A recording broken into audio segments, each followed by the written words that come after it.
My parents sent a group message. We think it's best you step away for now. My aunt reacted with a thumbs up. I wrote back, understood, I'll respect that and step away from the family fund too. That night, I closed my contribution. The quarterly report glowed on my laptop screen. $340,000 in our family investment account, with my contributions making up $285,000. 5 years of $60,000 transfers from my software engineering salary, every January without fail. My phone buzzed at 2:30 Friday afternoon. The group chat notification cut through my home office like a blade. We think it's best you step away for now. No context, no explanation. Just a command from people who'd clearly discussed this without me. The typing indicator had shown for several minutes before they sent it, meaning someone had crafted those words carefully. Aunt Carol's thumbs up appeared within 30 seconds. As if she'd been waiting by her phone, ready to signal approval the moment my parents pulled the trigger. The speed told me everything about how long this conversation had been happening behind my back, how many family discussions had centered on excluding me while I funded their lifestyle. My chest tightened with that familiar sucker punch sensation. The gray office walls seemed to close in, painted in colors I'd chosen for calm professionalism. But clarity was exactly what I was experiencing now, the sharp-edged kind that cuts through years of willful blindness.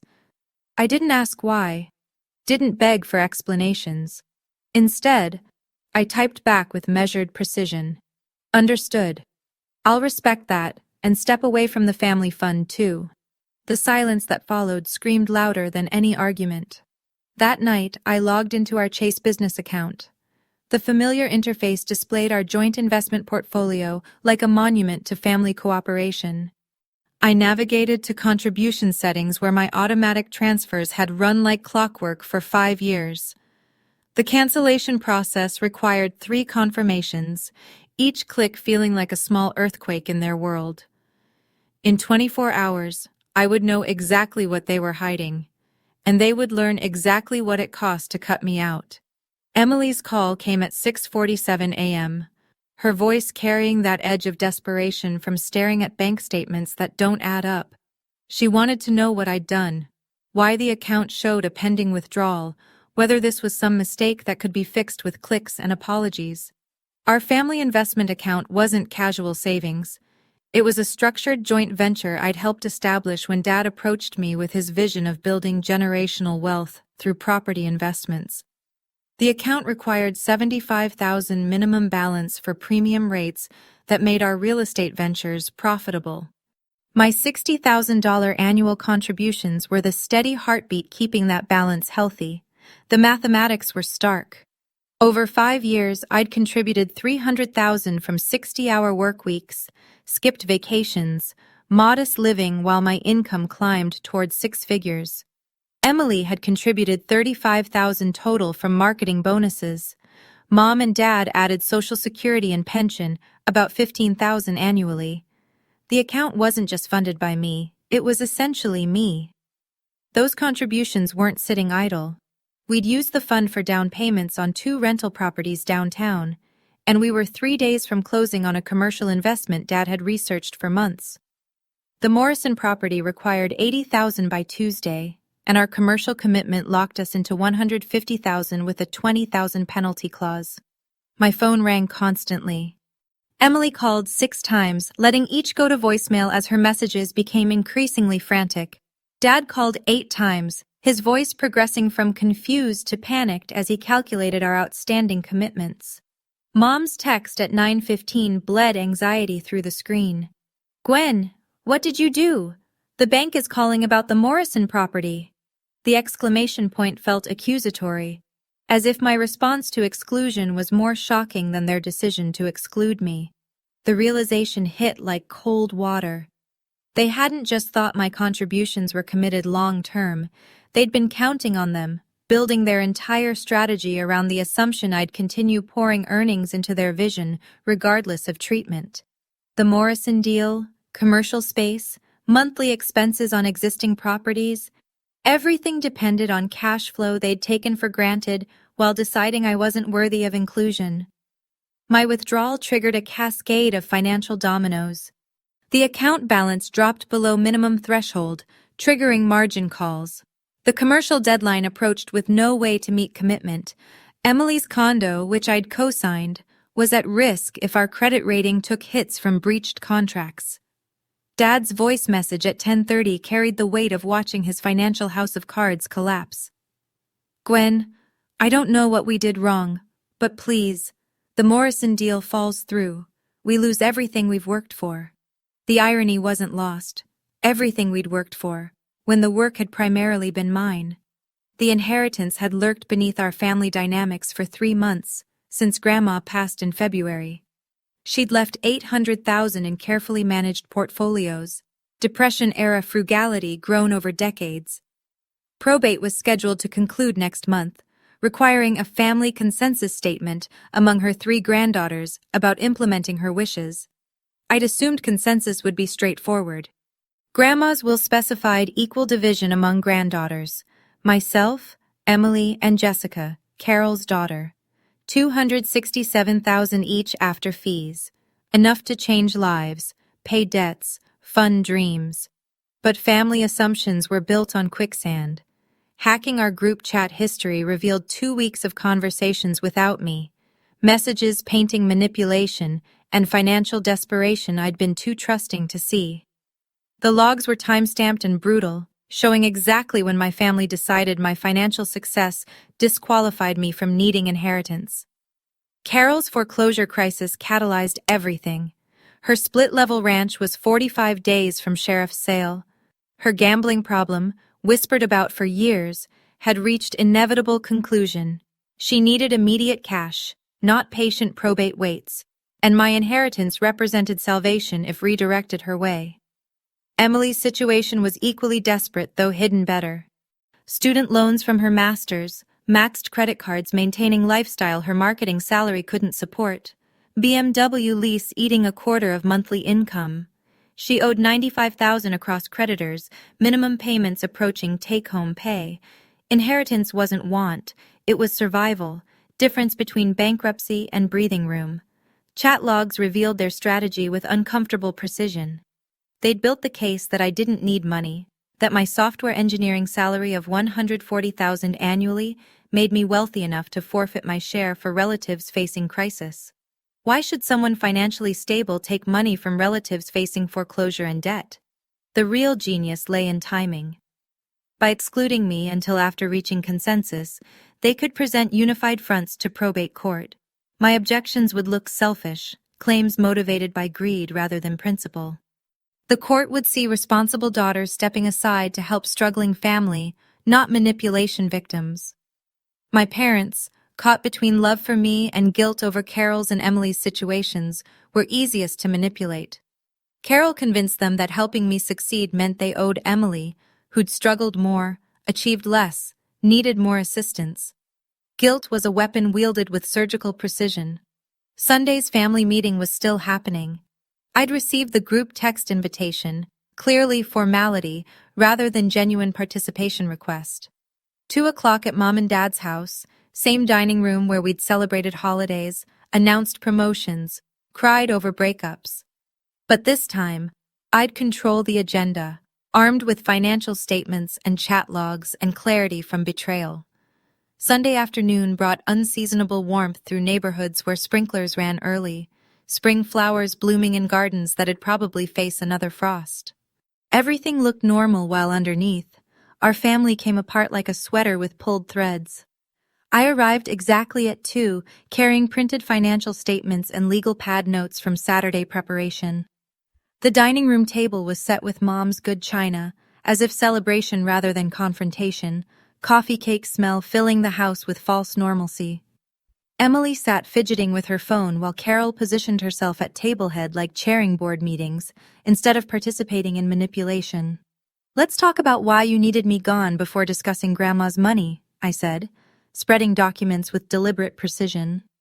Papers rustled against tablecloth, bank statements and investment reports, creating evidence trails that made their conspiracy tangible. Dad's defensive response came immediately, words tumbling over each other when he knew he was wrong but couldn't admit it. "We just thought it would be easier, Gwen. You know how complicated these discussions get, and with everyone's different situations. His voice trailed off, realizing how hollow his explanation sounded, how transparent their coordination had become. Carol's composure cracked first, careful facade dissolving into raw desperation from facing foreclosure notices and sheriff's sales. She broke down completely, admitting her house was 45 days from auction, that gambling problems denied for years had caught up, that she needed immediate cash in ways probate timelines couldn't accommodate. Her tears were real but strategic, designed to invoke sympathy while diverting attention from willingness to steal my inheritance. Emily's manipulation was sophisticated, wrapped in fairness and family responsibility language. "You make more in 1 year than I'll see in 5, she said, voice carrying resentment edge growing stronger as my career flourished and hers stagnated. "You've got your house, car, savings. What do you need Grandma's money for when we're drowning?" I pulled out cost analysis, spreading papers like trial evidence. Morrison property deposit, 15,000 lost missing Tuesday deadline. Commercial investment penalty, 20,000 for backing out. Emergency rental sale, 30,000 below market for immediate cash covering over-leveraged positions. 65,000 in real costs, not counting opportunity costs of impossible future investments. "This is what stepping away from the family fund cost us in 1 week, I said, voice steady despite building anger. "Now you want me to restore the fund and give up inheritance so you can solve problems you created while I funded your lifestyle." The ultimatum came with desperate certainty from people painted into corners. They wanted fund restored immediately, no questions, no conditions. They wanted me waiving inheritance rights voluntarily, making manipulation look like noble sacrifice. They wanted everything back to how it was, me providing stability, while they decided how my money got spent. My counteroffer was simple and non-negotiable. I'd restore the fund only if inheritance split equally among all granddaughters, exactly as Grandma intended. No exceptions, no discussion. If they wanted my contributions, they'd accept my equal participation. If they wanted to exclude me, they could fund their own investments and solve their own problems. The meeting dissolved into chaos, voices raised in family arguments that leave scars. Carol accused me of destroying family over money, forgetting money motivated their conspiracy. Mom tried mediating while clearly favoring the side helping her sister keep her house. Dad sat quietly, caught between love for daughters and realization their financial house of cards was collapsing. Emily's parting shot came grabbing her purse and heading for the door, face flushed with anger and frustration. "Fine. If you want to play hardball, we'll show you what hardball looks like." The threat hung like smoke, promising escalation, retaliation, consequences extending far beyond Sunday afternoon arguments and fun disputes. The following week unfolded like financial disaster movies played double speed. I monitored their scrambling from my home office, watching through bank alerts and property records as they tried salvaging investments built on my contributions foundation. Morrison property collapsed Tuesday when they couldn't produce required down payment, seller keeping their 15,000 earnest money. Our rental went on market Wednesday morning, priced 30,000 below comparable sales for immediate cash covering over-leveraged positions. Emergency sale meant accepting first offers regardless of actual value or appreciation years we'd counted on for retirement. I watched listings appear online showcasing renovations my contributions funded, hardwood floors and updated kitchens now generating emergency cash for others' poor decisions. Carol's foreclosure notice appeared in Thursday's legal section, small paragraph among sheriff's sales and tax liens that felt like front-page news to anyone knowing our business.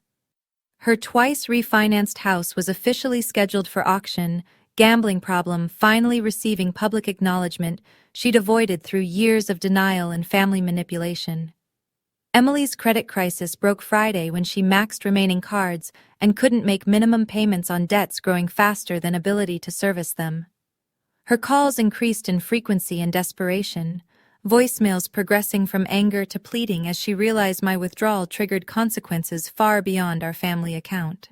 Their retaliation campaign showed coordination that surprised even me.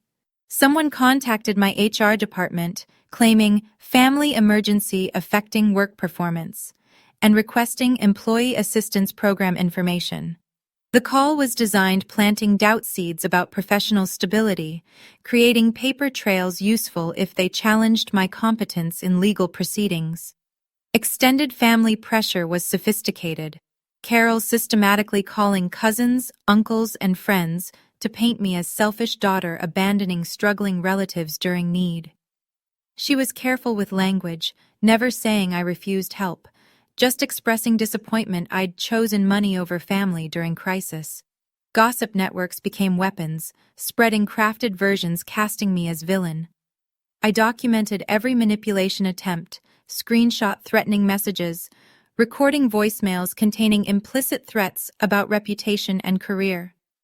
Evidence files grew thicker daily, coercion paper trails valuable if campaigns escalated to legal challenges. Legal consultation. Wednesday confirmed everything I'd done was within rights, and their retaliation attempts could constitute harassment. The turning point came when Emily was hospitalized Friday evening with panic attacks, severe enough requiring overnight observation. Medical insurance had been canceled, missing premium payments, emergency treatment adding $8,000 to overwhelming debt loads. The irony was devastating.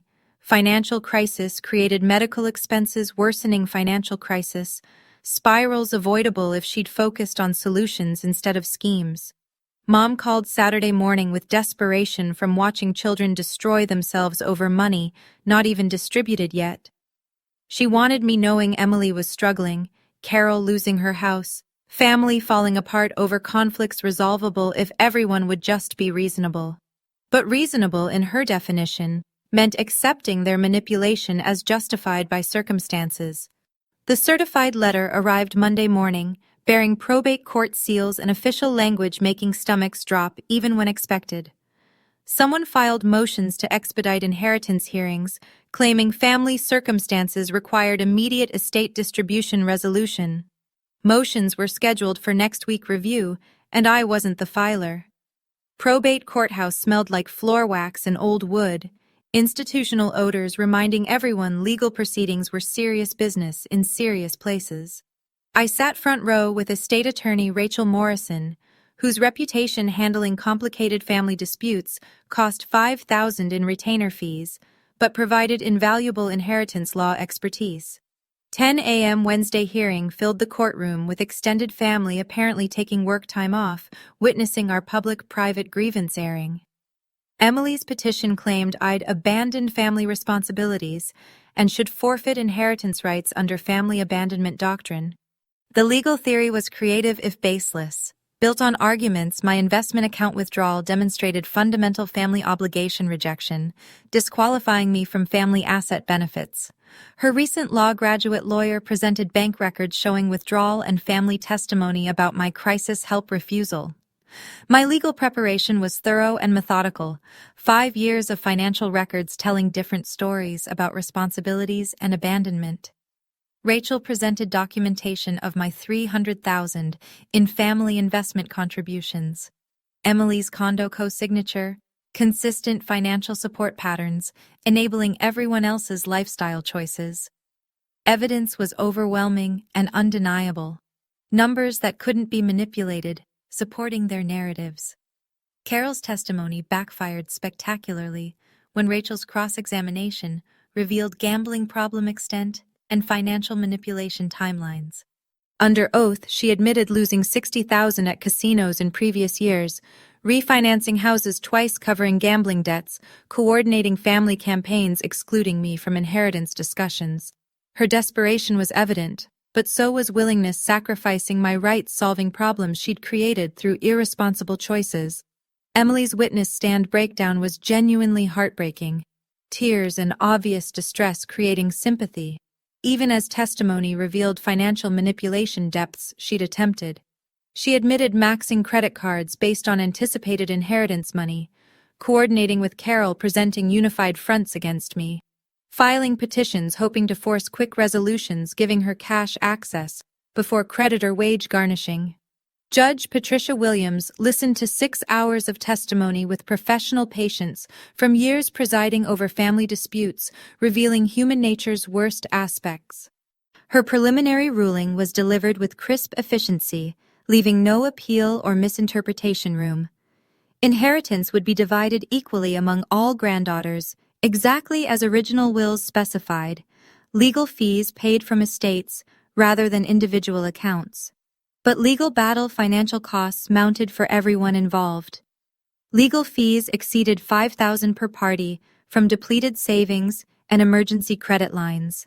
Public proceeding stress took tolls on family relationships that might never fully recover from private grievances aired in open court. Emily's hospitalization medical bills grew to $12,000 after complications requiring additional treatment. Community impact was broader than anticipated. Inheritance dispute word spread through social media and local gossip networks, damaging reputations and family standing in ways persisting long after legal resolutions. Dad's teaching retirement scheduled for school year end, but rumors about family financial problems made his final semester uncomfortable and embarrassing. Carol's foreclosure was now public record, house officially scheduled for sheriff's sale in 15 days, unless she produced $47,000 covering missed payments and legal fees. Commercial investment opportunities we'd pursued were withdrawn when family dispute news reached sellers who decided against doing business with people unable maintaining family harmony, long enough closing deals. My phone rang 11:30 that night, Emily's name over background photos from last Christmas when we'd all been together, smiling, unaware inheritances and investment accounts would soon tear apart relationships we'd thought stronger than money. Her voice carried exhaustion and pain, cutting through months of anger and resentment. "Gwen, I need you. Not your money, just you." Words hung between us like bridges across chasms family greed created, invitations remembering what mattered before everything became about dollars and who deserved what from whom. Hospital fluorescent lights cast harsh white glows, making healthy people look sick. And Emily looked genuinely terrible, face pale and drawn from months of financial stress and family warfare taking physical tolls none anticipated. I found her in room 314, sitting on bed edges in hospital gowns, making her look younger and more vulnerable than in years. Monitors beeped steadily, measuring vital signs unstable enough requiring overnight observation. "I've been so jealous of you for so long that I forgot we used to be friends," she said, voice barely above whispers. Admission came without preamble or defense, just raw honesty cutting through months of manipulation and resentment. She told me about lying awake calculating my salary versus hers, resenting career success while depending on financial stability, feeling like family failures needing rescue while watching me succeed at everything attempted. Our parents arrived 20 minutes later, Dad carrying hospital gift shop flowers, and Mom clutching coffee probably cold for hours. They looked older than remembered, aged by months of family conflict forcing them choosing sides in disputes never imagined having with children. Mom sat in vinyl chairs beside Emily's bed and started crying. Not dramatic manipulation tears, but quiet grief from parents watching families destroy themselves over money. "We got so focused on helping everyone equally that we forgot what equal actually means," Dad said, voice carrying recognition weight that fairness attempts had created deeper inequalities. He acknowledged patterns taking my financial stability for granted while rushing to rescue Emily from her poor choice consequences. Favoritism hadn't been intentional, but impact mattered more than intention in family relationships. Carol arrived last, carrying bankruptcy attorney paperwork and wearing exhausted resignation from finally accepting decades of poor financial decisions, couldn't be fixed manipulating family members into solving problems she'd created. Her house was scheduled for auction in 8 days, but she'd finally entered court-mandated gambling addiction treatment programs, potentially helping avoid similar future crises. Probate court's final ruling arrived Thursday via certified mail, officially dividing Grandma's $800,000 estate among 3 granddaughters after legal fees and administrative costs. My share was $267,000, exactly what it should have been from beginnings. But victory felt hollow after months of family warfare, damaging relationships, and revealing ugly money and manipulation truths. The new family financial agreement took 3 weeks negotiating, written by lawyers and signed by everyone, preventing future expectation and obligation misunderstandings. I agreed, restoring $200,000 to investment accounts, but with clear legal structures and major decision veto power. Emily enrolled in credit counseling and took second jobs addressing debt crises without depending on family bailouts, enabling irresponsible behavior. Carol accepted family loans of $40,000, preventing foreclosure, but with formal repayment schedules and continued gambling addiction treatment requirements.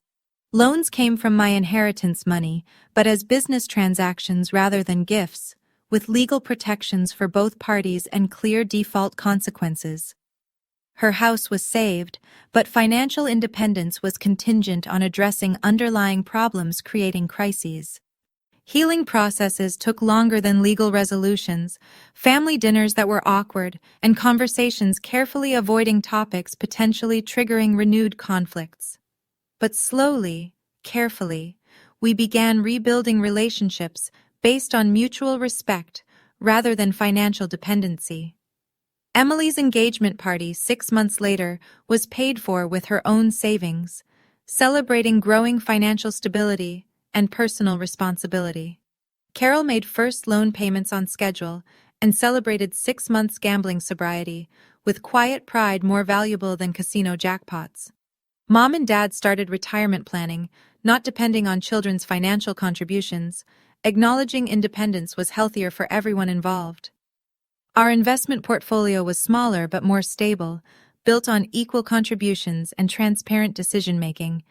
Sometimes the best gift you can give your family isn't your money, it's your boundaries. When people show you who they are through crisis actions, believe them. But remember, people can change when consequences force growth instead of enabling stagnation. Family relationships built on mutual respect last longer than those built on financial dependency. Looking back now, I wonder if there's ever a situation where cutting off family financially is actually wrong, even when they're manipulating you. What do you think? Should family always come first, no matter what they do to you?